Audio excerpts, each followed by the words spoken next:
All right, so this presentation again is about the core competency, defining core competencies for food systems curriculum that Hannah and I will be sharing about today. The group you see, can you still see my screen? It's not showing up on my end, so I'm glad to hear that from Hannah's head nod. The group you see on the screen is the partners that came together through a USDA Agricultural Marketing Service cooperative agreement over the course of about 6 months. So this was a fairly quick project, starting in August of last year and ending in December. This presentation will go through several of the findings that we had, but just wanted to acknowledge these faces as we move forward, and we'll talk a little bit more about their involvement. So we weren't quite sure how big of a crowd to anticipate. So we do have some normal Zoom etiquette, Zoom logistics announcements. I know we have different broadband connections and capacities, but just we are hoping to have a lot of discussion in this session. So if possible, have your video on. It's also nice to talk to faces instead of boxes. So if possible, have video on. If not, that's totally understandable. Just as a reminder, if you want to see everybody on your screen, there's this little like vertical bar where you can split the slides and people's faces. So hopefully that helps us build a little bit connection in this virtual situation. And if I think this is a small enough group, if you want to just share something, verbal is okay. If you're more comfortable dropping in the chat box, we'll be monitoring that the whole time as well. So just a brief agenda for today, just like this ground rules and technology intro. And then we have 3 main sections. We're going to go over the core competency project that happened last fall that Courtney just provided. And then we will step into our curriculum examples. Iowa State and NC State both offer local food curriculum. So we'll walk through those. And then this is an ongoing process. This is work that started a few years ago. This specific USDA project was the most recent step, and we are looking at how to move the project forward in the future. So we love to hear some input on that as well. And we'll be taking questions at the end of these 3 sections.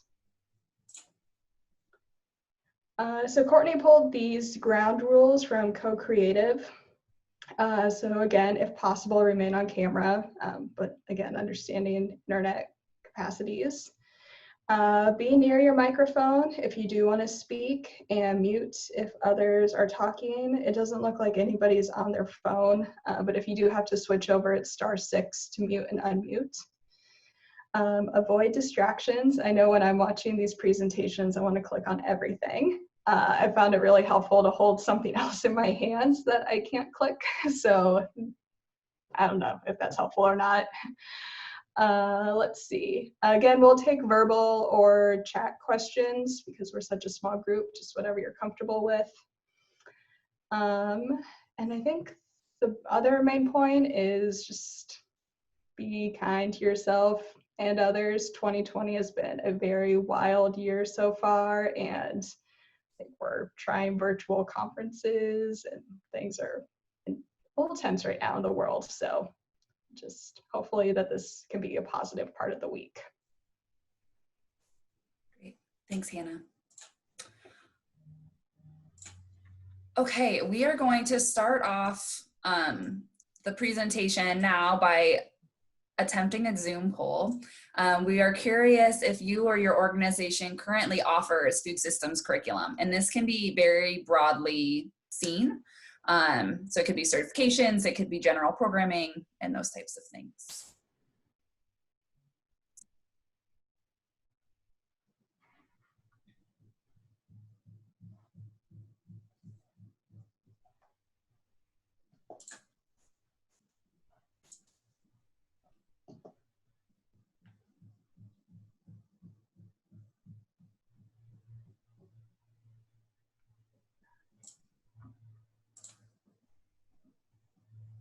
Great.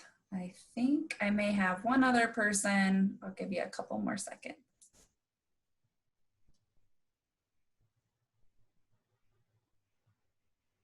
Okay, so from the group on the phone right now, we do have several that are currently offering curriculum. We also have a few that aren't or are unsure. So that's helpful for Hannah and I to just know who's in the audience. As we start talking about both the core competencies and our curriculum, please feel free to share additional insights. We'll also share about a matrix that's available now for displaying your curriculum to national partners. So if that's something you're interested in, you can follow up with me afterwards regarding that.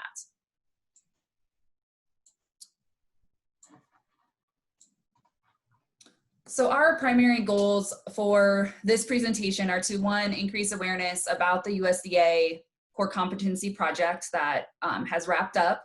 Also to increase knowledge of our curriculum, so Hannah's and at NC State, as well as the Iowa State curriculum.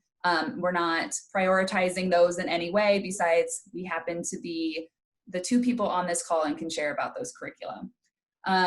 Also to increase collaboration. So we're hoping that throughout this presentation, you learn about other national networks that exist, as well as each other on the line, and we can continue conversations about food systems, competencies, and curriculum moving forward, and how we can better connect and work together. So again, starting this presentation off, I'm going to give an overview of the Core Competency Project. If this was in person, I would much prefer you to like raise your hand and interrupt me with questions. That is my style. So if something comes up, feel free to chat that in if it's an urgent thing relating to that slide, or as Hannah mentioned, we will have that option at the end of this section of the presentation to talk through things too if you want to take notes.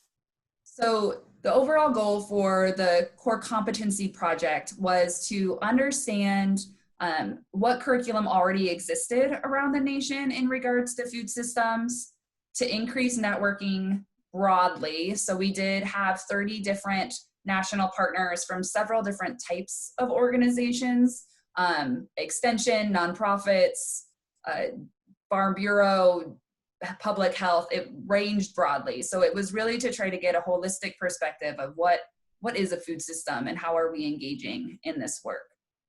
With that, we also wanted to create core competencies specifically for extension educators, but that could also be applied for additional partners. And these core competencies were things that we saw we being the broad team involved, saw as needed knowledge, expertise in regards to working in food systems as a practitioner. We also wanted to, again, build awareness around existing curriculum across the nation. And so the matrix that's developed tries to highlight the different types of curriculum, also the fees, how they're offered. For example, just using our Iowa State curriculum, we had an in-person workshop followed by online modules. Through COVID, we need to switch that up and it's going to be all virtual. But we were able to, through this practice, through this project research, identify which types of programs already exist and the types of education practices and activities they were using. We also then wanted to identify any gaps in the curriculum too, or in the things that were being offered currently, to either address if new programs needed to be developed, if there could be collaborations and those types of things. So that was the overall intent. This led to several different outputs that were created by project partners and the leads. So we do have a report of existing curriculum that I'll show you in a few minutes. That was developed based on a Qualtrics survey that was completed. We also have a report on the core competencies. This is used in two ways. One is there's a learning objective matrix, again, that you'll see in a little bit, as well as individuals that offer curriculum could use those learning objectives to identify which competencies they meet within their curriculum. We used an assessment survey to identify the core competencies. That was a national survey. We also had 2 in-person 2-day meetings, lots of discussion, lots of facilitation. As community development professionals, you know how that goes. So that's how we honed in from a very large perspective of what all could be included in food systems into 9 core competencies and learning objectives. We also then presented our findings to USDA in December. That has led to additional follow-up next steps and discussions with them. And we now have the final reports on our website. So on the screen now is a view of all of the partners. I will let you guys read those rather than reading them all out to you.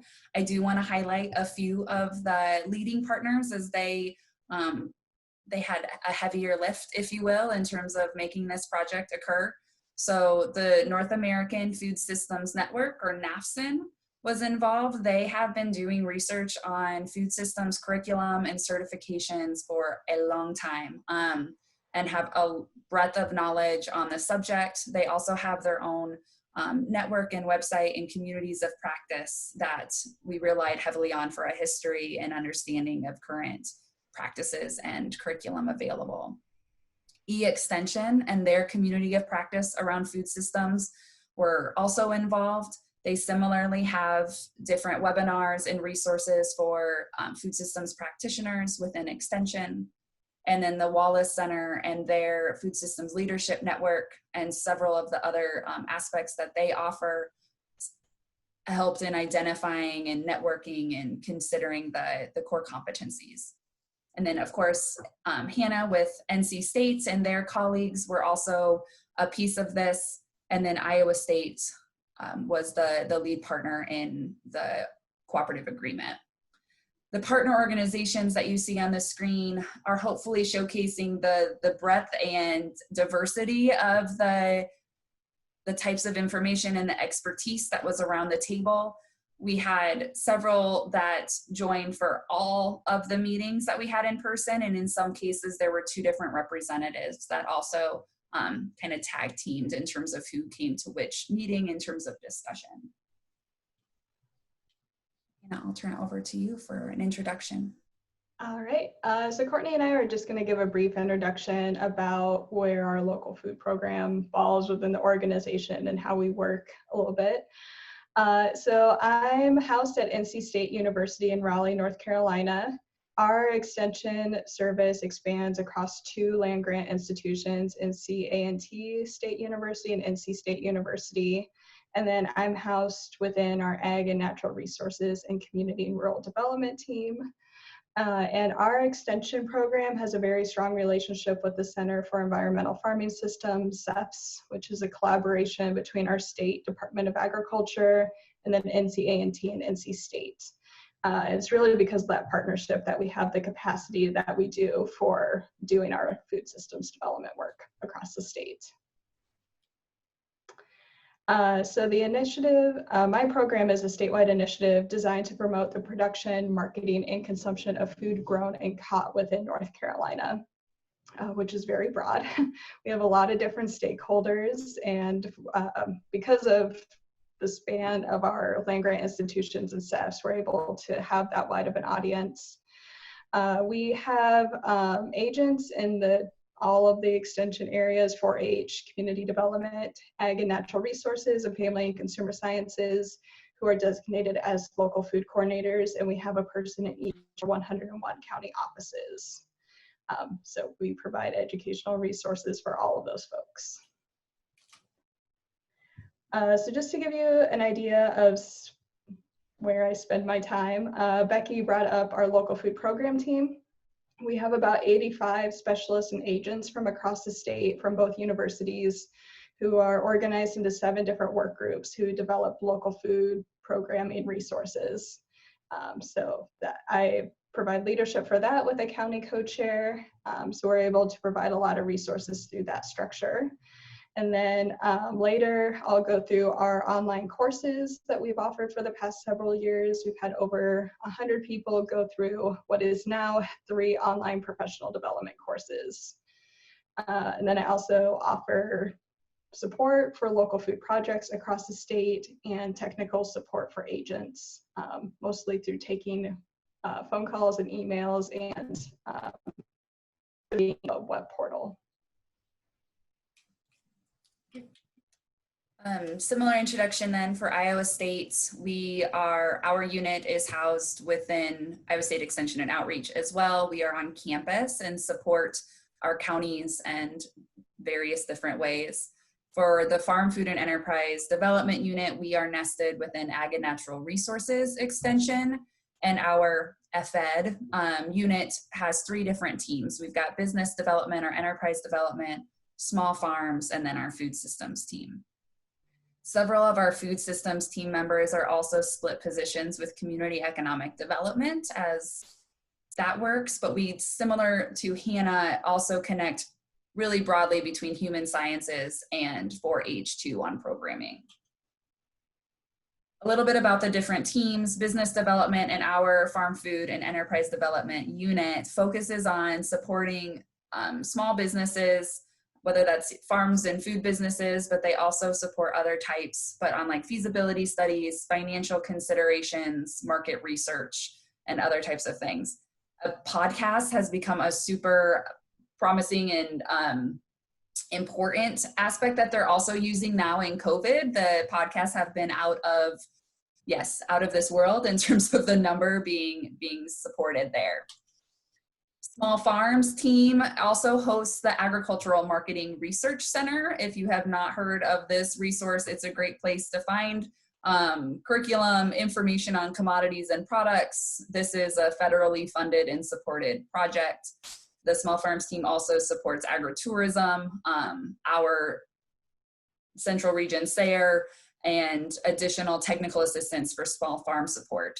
Similarly, for this team, podcasts and webinars on how to think about transitioning to virtual sales or processing, and those aspects that have been really challenging in COVID have become pretty critical. Our food systems team then focuses on farm to school work. We also offer a community food systems program, which is a fee-for-service program that we work nationally with communities that are place-based to help design and develop their food systems. And then we have 3 different certifications that are available. The dots on the map are all of the states that currently have gone through the certifications. Yellow represents local food leader, and orange is community food systems. As I mentioned, those they have in-person workshops and then are followed by online modules for full certification. We are transitioning that to a fully virtual program due to COVID that'll launch in August and September. Mapping 101 is something that's always available online and teaches mapping for decision making.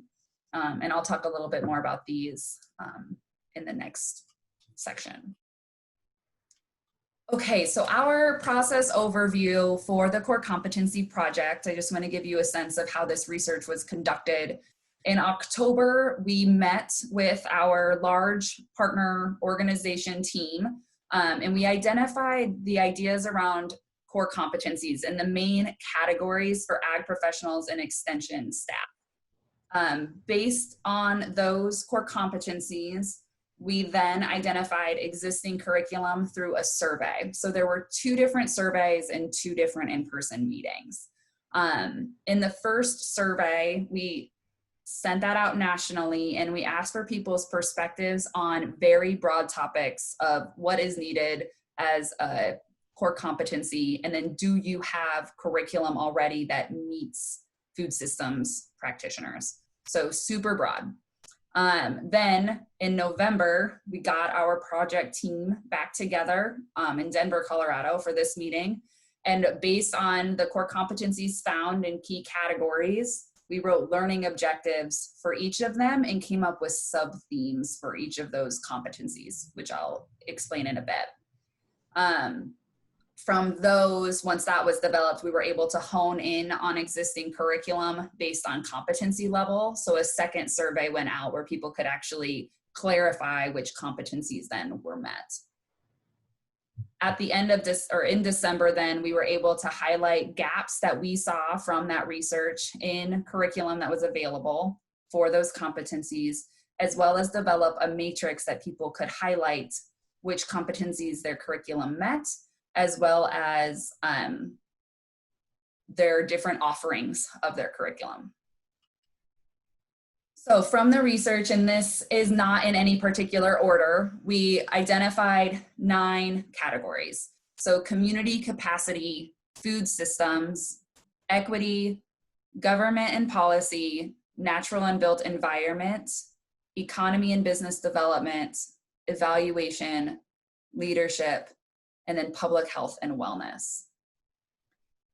We sent those out again through this second survey to understand if there was a hierarchy, what was most important, I guess. If you needed to identify foundational competencies, what would they be from those 9?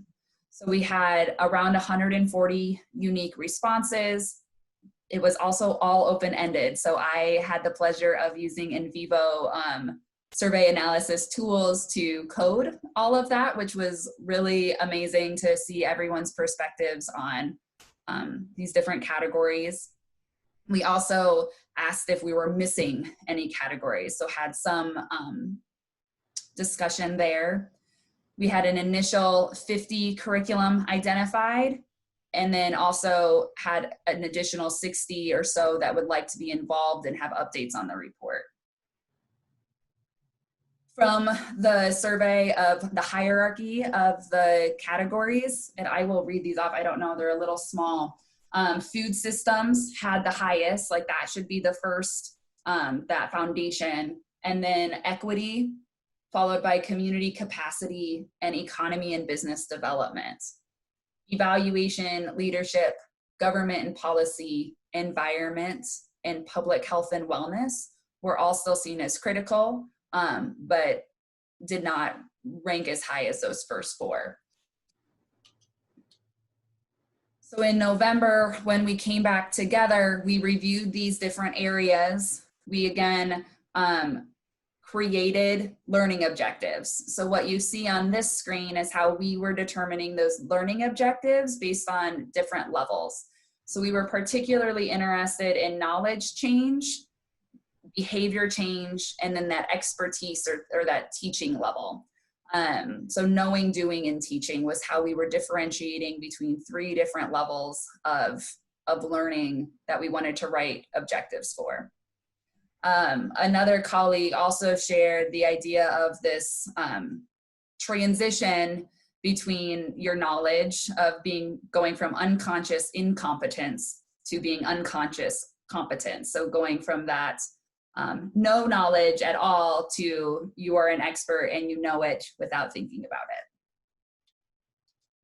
it.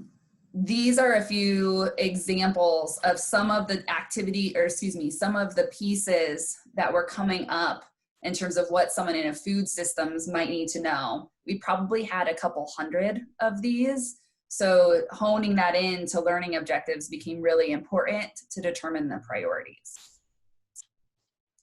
As well as, I should say too, defining the language and confirming the language. So we spent a lot of time, for example, talking about how do we describe farming and food systems, wild, subsistence, harvesting, what were those types of language, what was the language we wanted to use that was equitable and encompassing for what our intent was. So I'm gonna share a few of these outputs to detail more about what we were able to accomplish. You can see that this is 32 pages, so I will not go through all of them, but this is now publicly available and you can get online. So these are the learning objectives developed. How this report works is that we have our core competency of food systems. We have sub-competencies. In this case, we're looking at common language as a sub-competency need. And then we have additional descriptions of what that means for common language. And then you could choose which level of learning you're wanting to accomplish. These were written as examples, not as hard and fast. We also then thought it was necessary, because we work in food systems, to show how, in this case, maybe technical language around food systems also connects to community capacity and leadership. So in this case, to continue on the technical language, an example of a learning objective that if I offer a curriculum, I could consider which level I would fall in. Perhaps defining that technical language. What is a food system? What are food system sectors? Those types of things would be the level 1 knowledge change. Level 2 would be that through that curriculum, I'm also encouraging a behavior or a different aspect. So translating the food system's interests and opportunities into technical language for other collaborations. Level 3 is the teaching aspect. I now know enough, I'm able to teach or explain that to others, so there's common language now around food system. So briefly, I'll share for the food systems category, the different subs. So we also had supply and value chain, production and wild harvesting, so those types of practices that came up, processing and value-added agriculture, aggregation and distribution, market channels, consumption, food safety. And I would say here in food safety, there's a lot of discussion around where does food safety fall? Is it in food systems? Is that in governance and policy? How does that work because of those legal aspects? So most of these also overlap with governance and policy as well as health and wellness. Food systems assessment was another one that could be seen pretty easily in 2 different categories, both in food systems, but also in evaluation, because we're wanting to do assessments to be able to evaluate our current conditions, as an example. So once these learning objectives were developed, we were then able to share that out with curriculum providers as well as others to consider how they would want to teach or what would be foundational needs that they should consider as a local food coordinator.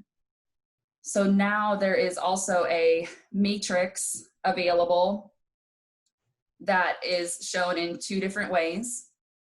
There is a curriculum table that, let's see, we're looking at some Colorado options here. So they have their curricula title, who the audience is for that curriculum, the method of delivery. So in this case, it's online, or excuse me, this one's in person. How many hours it takes to complete. We were seeing that question a lot. And as a participant in different programming, I want to know maybe what I'm signing up for. Also the fees that were associated. So again, as a participant or someone looking for a curriculum, I can get on this table and actually compare prices and compare the route that it's offered. Also what you receive when you're complete, when you're done, and then the contact for those, for each of the curriculums. The second way that we're organizing these is by allowing the different curriculum providers to select the core competencies they're meeting. So each of the curriculum showed can use, again, those different levels of learning to state what they're meeting. So in this case, we just looked a little bit at technical knowledge. If that was something you're wanting to learn, I can go in and see that these are the curriculum that are offered, and then I can find that on the table before for contact. The last piece is the final report. And in this final report, this just has additional information on the full process, the next steps, and those aspects. So that is available for download as well now if you'd like to see more about the process. Overall, our suggestions, again, our being the large team, our suggestions for next steps to USDA was to create working groups or teams to review and edit those learning objectives by expertise. So those came from a large group of 30+ people. If we want to hone in more and provide more specific suggestions for those learning objectives, this would be an opportunity to do that. We also thought articulating additional types of learning that support each area of the knowledge, behavior, and teaching would be helpful. We do want that matrix that I just showed. We think creating an online portal that allows and highlights existing curriculum in a little more interactive way, enhancing the ability for curriculum providers that exist to place their curriculum online. But in addition, tools and networks and other best practices could be shared through that portal. One of the examples we looked at was the University of Vermont's food safety portal. They have some really great resources and a good platform there. Discussion around an accrediting body for certifications was also discussed quite a few times. We talked about the need or potential need for developing new curriculum. The whole intent was to first understand what we have to decide if we actually do need something new. And then obviously always continued networking and support is critical to this work. So I have one poll now to also offer based on I'm curious about your perspectives on which of the top 3 competencies are the most of interest to you.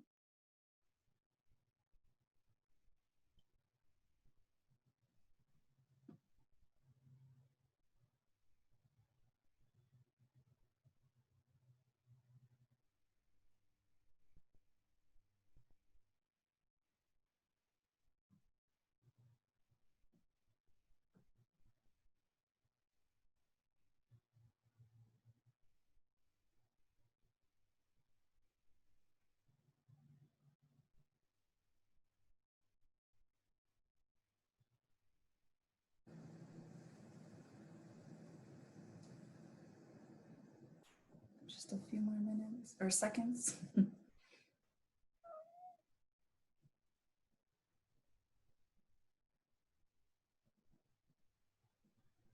All right.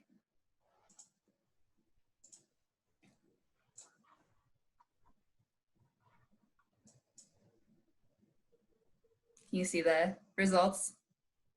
Okay. So it looks like we're pretty similar. Health and wellness has a higher ranking than if we just look at our survey results from the top 4. But this is, yeah, thank you for sharing your perspectives. Hannah, do you have any additional comments based on that process for the core competency project? I don't think so. Okay. Are there any questions or clarifications needed from people on Zoom? Feel free to unmute if you do have comments.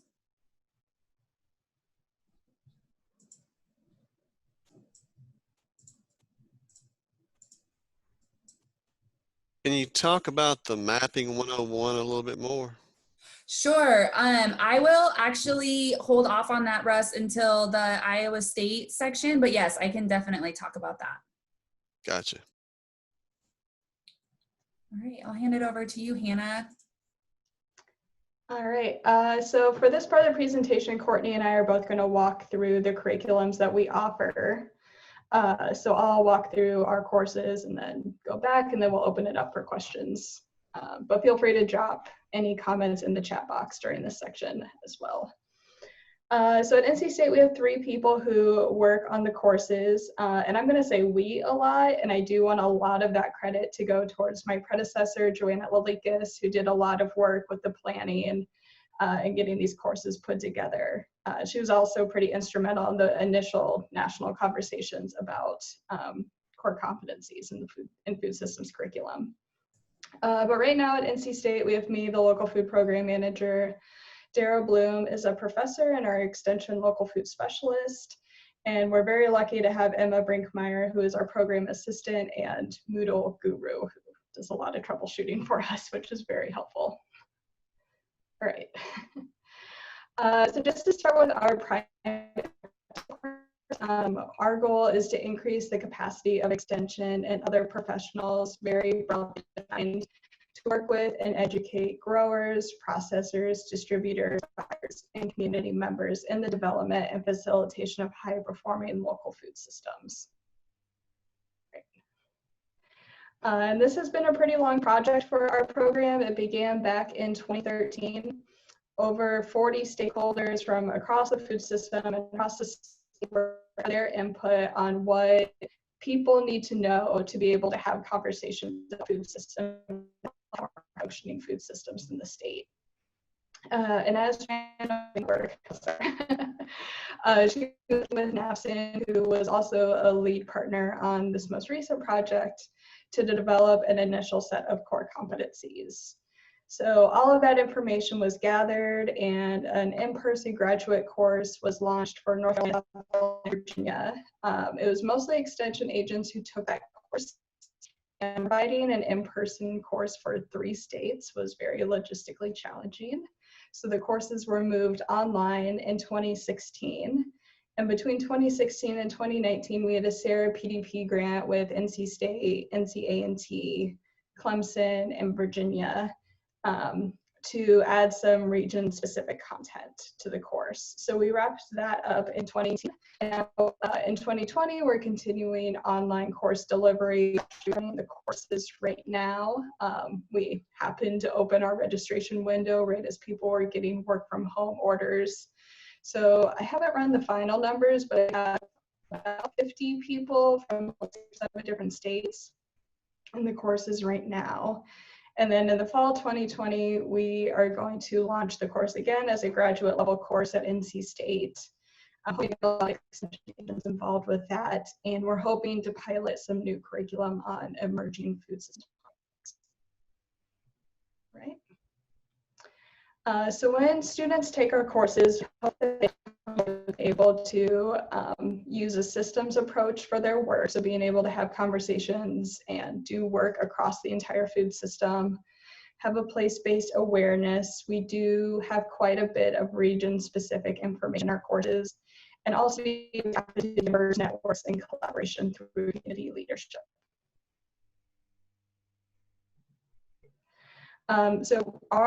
We're leading professional development courses right now, and they are run asynchronously, meaning students can log in and work through them at their own pace.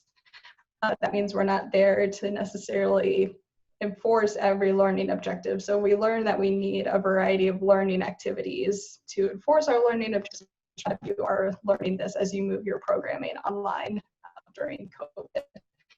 So there are some examples of activities that we use throughout our courses. We have recorded lectures, voiceover presentations, readings, form posts for students are able to interact with each other. We have a virtual field trip you can see in the top list.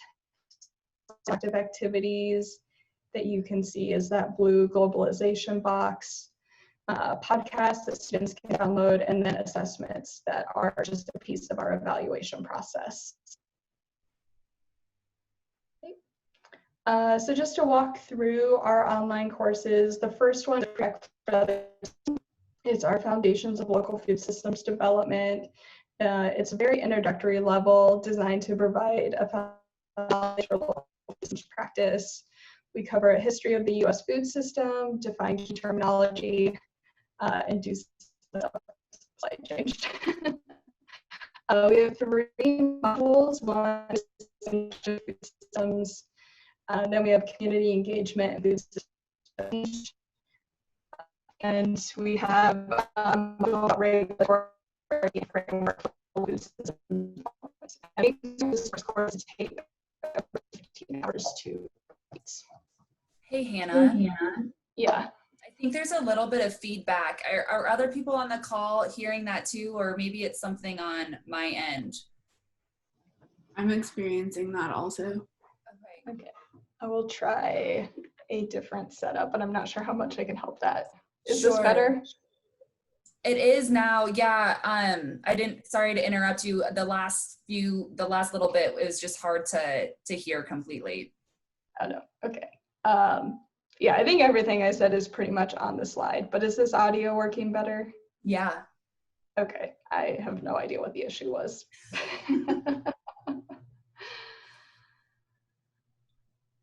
Yeah, so that's our foundations course. Did anybody have any questions since the audio cut out? I know a couple of people on this call have actually taken it. So if you want firsthand evaluation or feedback, they can offer that.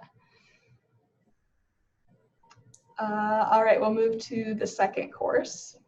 So this one gets a little bit more technical, which is why we do have that first course as a prereq. This one's called Farm to Fork, Foundations of Local Food Supply and Value Chains. In this course, participants learn about the concept of a value chain. We explore what values drive supply chain configuration in different contexts, as well as how value chain development can support community and economic development. And again, we have 3 modules in this course. The first one is community and producer values and value chains, market channel assessment and selection, and communicating values and differentiating products, where we get into the value added piece. And this one's a little bit shorter. We expect it to take about 9 hours to complete, but it is a little bit more technical than the first one. It looks like Julia is in that class right now and is really enjoying it. I thought your name looked familiar, so I'm glad you're able to place that. And then I can touch on our last course, which is called The Bottom Line, Economic Realities and Other Considerations of Local Food Systems. And this one is also pretty technical. You just have to take the first course before you're allowed to take the last 2, but you don't necessarily have to do them in like the 1, 2, 3 order. So in this one, we learn about the legal structures for local food value chain businesses, the case for the triple bottom line approach for local food systems, and traditional and alternative financing methods. We also get into basic business planning and risk management and some keys to marketing local food products, including regional branding. And again, we expect this one to take about 9 hours to complete. And again, we have 3 modules: understanding data in the food and farming system, local food business planning basics, and the potential economic impact of local food on communities and local economies. All right, do you want to go to the next slide? Oh yeah, so then we went through the matrix and filled it out for our courses. I filled it out, I know for each course individually. I don't know if I went back in and did it for the whole certificate program. And we call it a certificate program. Participants do receive a certificate for each course that they complete. I'm gonna try to find it really quick, sorry. Yeah, I think we're this more, one, right? Yeah, so that's our Farm to Fork class, yeah. Oh yeah, so that middle one, number 20, is our introduction class. And the way the learning objectives were structured, a lot of the level that we're aiming for is that second level. So if you go look at the matrix, that's where we fit in quite a bit, because we want our students to be able to go and do this work. And that was the level 2 in this case. So yeah, you can see we hit quite a few of the different competencies. The text is really small on my screen, so I'm not even going to try to guess. Yeah, for sure. I will show you this one. So let me find your North Carolina state. So here's your community food systems course, or your local food systems course, excuse me. And then this table also shows your competencies. Yeah, so we hit quite a few. I don't think we hit all 9 categories with our courses, because we do take a deeper dive, especially in those last 2. But a lot of the foundational knowledge that professionals need to be able to do this work, we hit the food systems and community capacity and those categories. Yeah.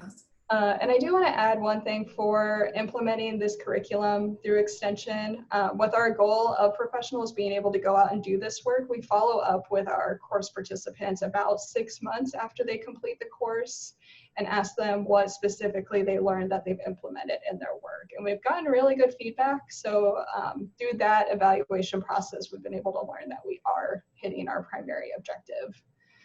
So if you want to learn more about the courses, we do have a website, localfoodcourses.org. We have some student testimonials and then more of a paragraph description of each of our courses. Right now, our plan is to open them each spring and then run it as a graduate course through NC State in the fall. And we're going to test out that schedule and see how it goes. But that's our plan.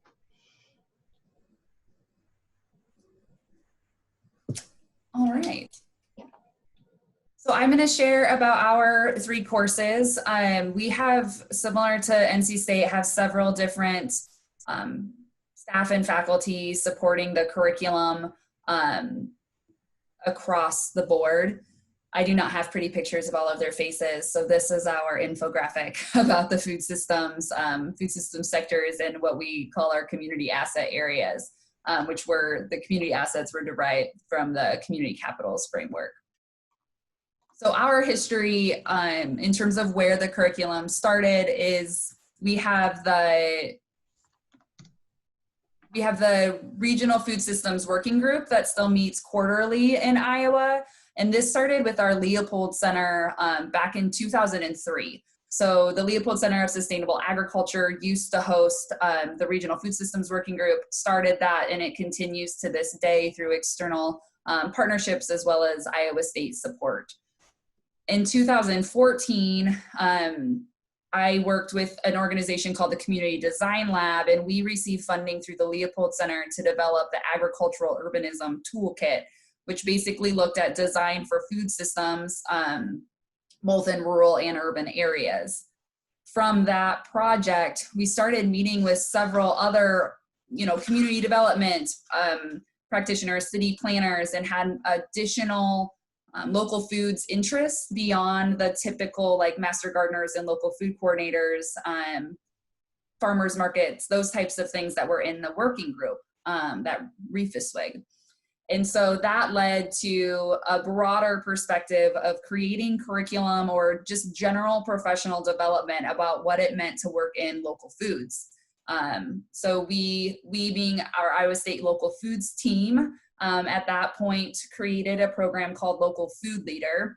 And that started out as just an in-person 6-hour course, time to really encourage networking, but also talk about key areas of the food system like equity and facilitation skills, what different sectors of the food system existed, considering placemaking strategies.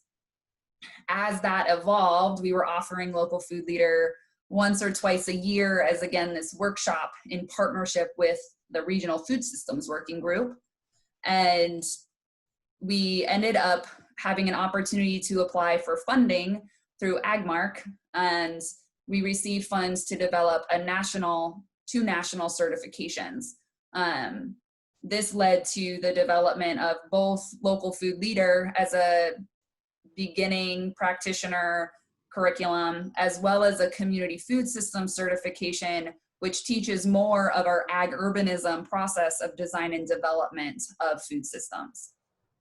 Additionally, what we learned through that is we were using mapping quite frequently as a design strategy, as an assessment strategy to understand food systems. So we created a third curriculum of Mapping 101 for food systems practitioners. In 2018 to 2019, we launched our program in 14 different states. We got to go to NC State to host our first one with collaboration with Kathleen Liang as well as Joanna Lilikis. That was a really great learning opportunity. And then we had more learning from those additional 13 states. All throughout the process, we updated our binders, we updated the way we presented information in those in-person workshops, and also created more space for collaboration of presenting local knowledge about their food systems. I don't need to go to Alaska and teach people what's going on in Alaska food systems. That's not my job. But instead, we would partner with those experts, and then we would teach more of those foundational practices. Now, like many of you, we are looking at how on earth do we respond to COVID-19? And so we will be updating our curriculum throughout this summer based on our pilot feedback, as well as changing it to an all virtual option.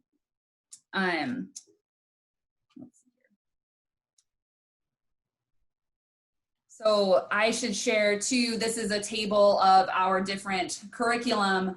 Ours is offered a little bit differently. So we have, again, a workshop followed by online modules for full certification. Once people receive full certification, they can become a trainer, and then there's train the trainer opportunities. So we have about 27 trainers of local food leader in 10 different states right now that can offer the workshop.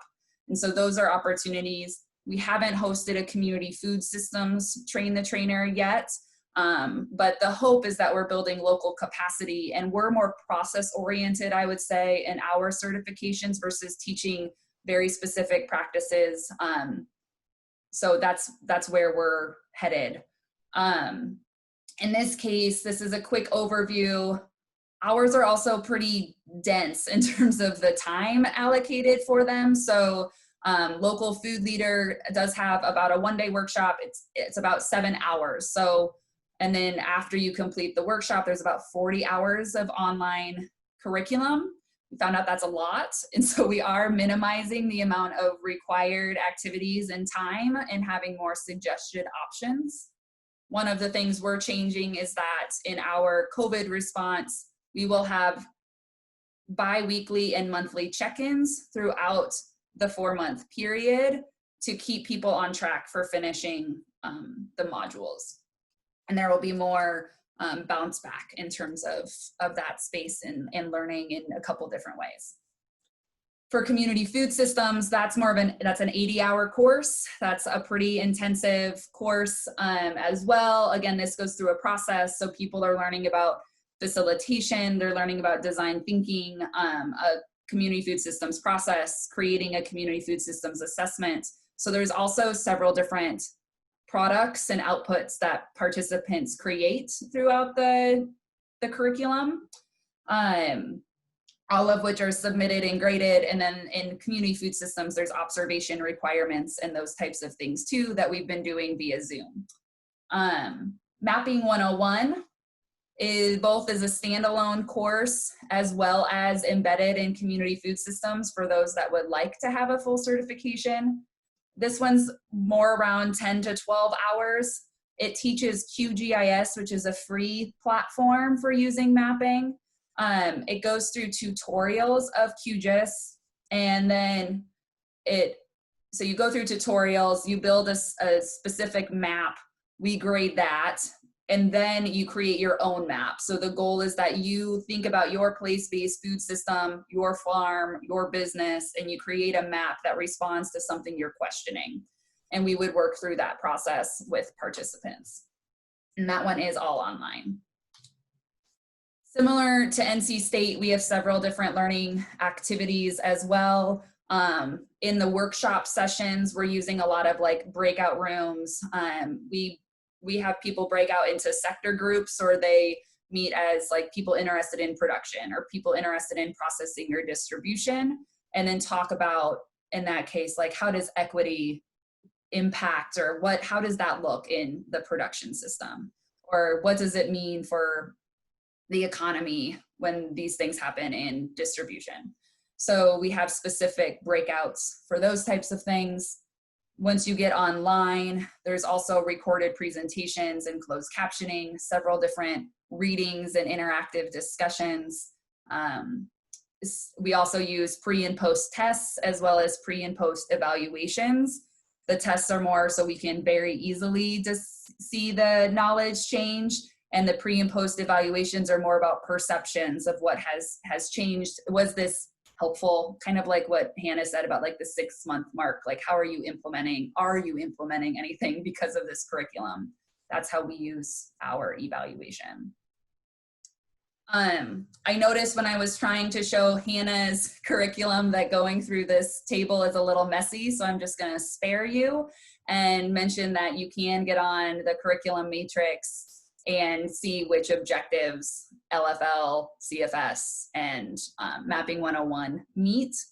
The other thing we did when filling this out is we actually have different levels of certification for community food systems. And so those are all broken out. We learned pretty quickly too that not many people want to do all of the things. And so we have, like, for example, a facilitator certification. So if you're interested in connections and facilitating dialogue and understanding your community, that's a really great spot. If you're interested more in like the data and research and assessments, we have an assessor certification. So you would go through just those modules. So that's something we switched up pretty quickly after going through our pilot. Are there any questions for either of us regarding curriculum, whether it's about ours specifically, or if you're creating curriculum and you have something you want to bring up? Would love to hear your thoughts.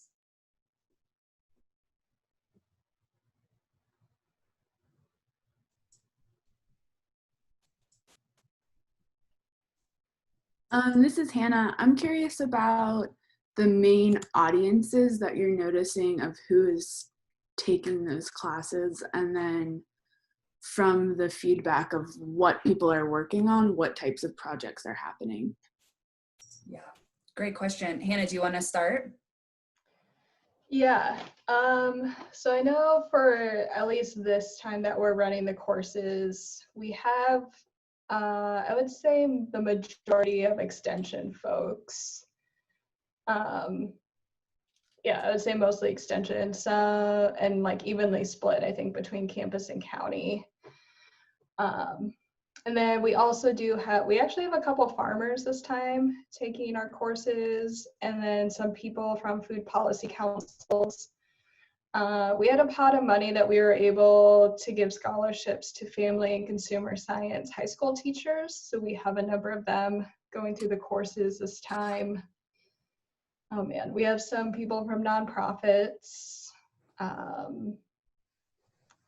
I think we even have a couple like local government officials. We have one mayor of a small town in Virginia, I think, was going through, I think, our foundations course that I'm pretty excited about. And That's super cool. Yeah, yeah, I want to try to figure out if we can market to that audience a little bit more. So I think those are the major groups that we have people taking the course, at least this time around. And then the type of projects, I think, vary quite a bit. I think the major themes, I'm actually going to be diving into this data next week. So this is just remembering from a brief skim. The thing people talk about the most is being able to build relationships across the food system. So like producers being able to talk to local government officials to develop like farmers markets or something like that was definitely a major theme. Have to think a little bit more. I think the types of projects are very place-based specific. We do have quite a few people from rural areas, quite a few urban areas. So different goals and different communities. I don't know if that was a very good answer. Sorry. Oh, that's good. Thank you. Yeah. I would say for ours, we have a pretty similar group. I would add public health, whether it's like county public health or different types of organizations like that have been very involved. Similar like city planners, county planners, economic development. We tend to get also master gardeners and different like just food advocates in our local food leader, and then more of the like planner, local food coordinators, and those groups that are the doers, for lack of a better word, that want a process to take communities through, have been more in our community food systems program. The other thing that and I probably said that backward, our doers are more in LFL and they're wanting language, and the people that are facilitating processes are the ones that are going through the CFS. So I apologize about that. We also, similar to Hannah, I think when we were doing our in-person workshops, the main outcome of those was the increased networking, the increased collaborations, knowledge change, like using different languages, being aware of what's going on were the things we were seeing most in terms of changes. And then in the community food systems certification, we help groups create coalition, vision, mission, and core values in common language about how they want to work together, as well as determining priority projects. And so they walk away from the workshop with those identified as potentials. And so we have heard feedback that, you know, they adopted that language, or they're moving forward with one of the priority areas that was developed.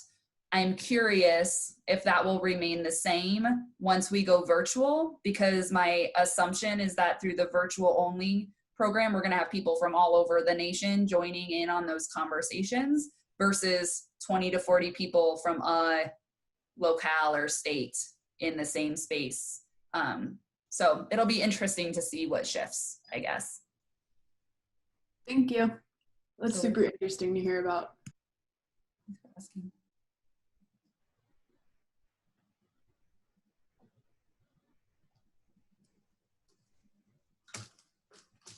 Any other questions or comments?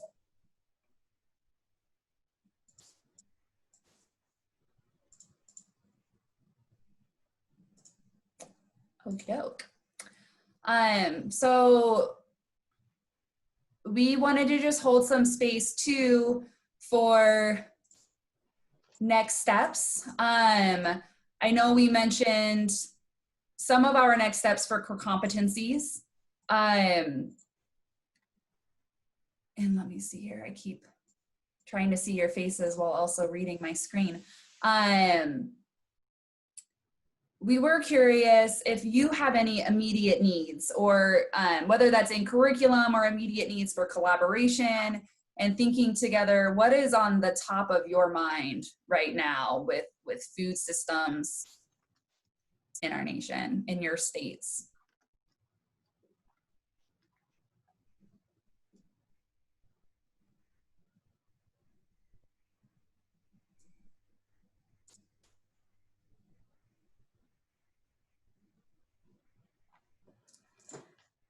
So the reason we're asking this is that the work that we've highlighted today, we are taking to a community of practice that's housed under NAPSID.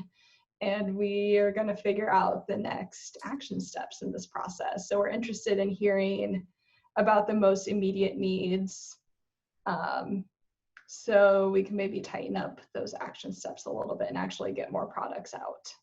So.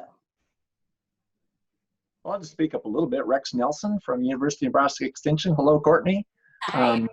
We're a state that's kind of late to the party, didn't have a highly developed food systems team. And so we just found the training through Iowa State really helpful. We have brought several partners on board, and to start with common language and common thinking, it was just to help us build a good foundation for our foods team to move forward. Thanks, Rex. Rex being on the call reminds me too, I think the other thing that's really unique about some of the different practices, and NC State, I believe, does this well, is that figuring out the best platform to have curriculum on too, I think is important. I know with Nebraska, they were actually looking at LF, Local Food Leader, becoming a graduate course, something more formal. And so we decided at Iowa State to not do that, which would be really interesting to trial out. But Hannah, you have those types of courses too, correct? Yeah, so we are, so when the courses were first developing, they were launched as graduate courses across 3 states, targeting extension agents mostly. But we are repackaging our courses into a single graduate course. I think the title is like Introductions to Local Food Systems Development. And we are gonna launch that online this fall.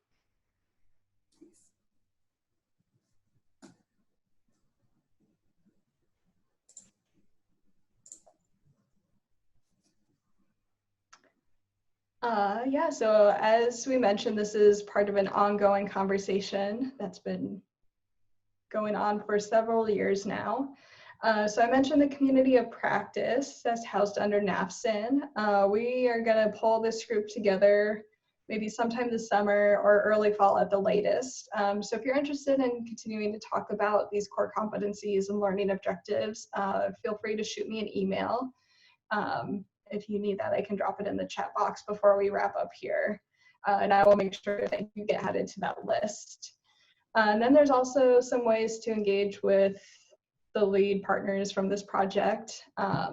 Extension has the community, local and regional food systems community of practice that has lots of resources and webinars. You can like register your email with that, get notifications from them. And the Wallace Center also has Food Systems Leadership Network, which is a way to connect with folks from across the country. And then Courtney is going to continue housing this matrix project at Iowa State. So if you want to add your curriculum to that, or if you need some help navigating the matrix, she's your person to reach out to. And if there aren't any other questions, oh, our emails are here.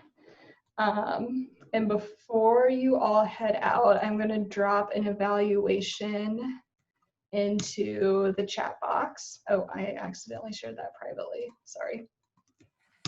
All right, there you go. Yeah, that if there aren't any questions or anything else you want to discuss, that is all that we have to share with you today. I will leave this slide up too that has Hannah and my contact information on it. And yeah, you can use the chat box for the survey or click the screen. We really appreciate your time today. So thank you for joining us, and we'll stay on for a little bit if anyone wants to chat. Thank you. Thanks. Bye all. Thanks for coming. Thanks, Hannah and Courtney. This is Beth from the University of Maine. I have a question for you. We have a School of Food and Agriculture with an interesting mix of folks. We have soil scientists, a sustainable ag program, very small program, food science, nutrition, I believe animal vet sciences, if I didn't mention that. So we're looking at possibly starting a food systems for your degree program. Do you have any sorts of suggestions on where to start as far as resources? Yeah. Excellent. Yeah, Beth, I wonder if it would be easy to schedule a phone call or something and Sure. hear about where you're at. And We're just at like a beginning stages. We actually submitted in because of the COVID, they had this internal proposal and we kind of came together as a school and sort of like this Define Tomorrow proposal. So we're coming up with some ideas, right? So we're at the basic beginning stages. So any Nice. thoughts that you might have, but yeah, be happy to maybe connect with some other colleagues that are kind of probably putting this curricula together more than myself. So maybe reaching out to them and partnering with you guys to get some thoughts would be great. Absolutely. I think just some like questions to consider is obviously you've been thinking about like what all you want to be teaching in that class. But maybe even getting onto the learning objectives, that matrix, and also just thinking about core competencies if you're wanting to cover everything or wanting to be really specific. And then I think there are some, I'll speak for myself and Hannah, please chime in. I mean, there are some existing curriculum that you may be able to adopt certain things rather than recreating if that's of interest. Yes, definitely. Yeah, so I think that's one of the things we learned traveling about was why recreate something if it already exists and you exactly. can get better. So yeah. We are aware of UVM's program, and I think we have some folks, especially in sustainable ag, that know people there that have talked to them about their program. So we're aware of some other similar programs out there. But Great. It was great to hear you guys' presentation and some other ideas and resources for us. Thanks for joining.